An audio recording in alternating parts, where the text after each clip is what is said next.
মাইক্রোফিল খোঁজার দায়িত্বটার কথা বলে, লয়েড তো চিন্তায় পাগল হয়ে যায় যে একে তো সে ইনগ্রিডিয়েন্ট খুঁজে পাচ্ছে না, তার ওপর তার হাত থেকে মিশন স্ট্রিক্সও চলে যাচ্ছে, এখন কিনা এর ওপরে তাকে আবার মাইক্রোফিলও খুঁজে বের করতে হবে। তখনই সেখানে ইয়র আসে এবং লয়েডকে বলে যে আনিয়া তার রুমে নেই।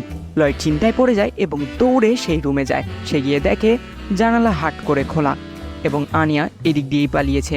সে সেখানে একটি লেটার দেখতে পায় যেটি আনিয়া লিখেছিল এবং আনিয়ার হাতের লেখা এতটাই বাজে যে সেটা ঠিকভাবে পড়াও যাচ্ছিল না।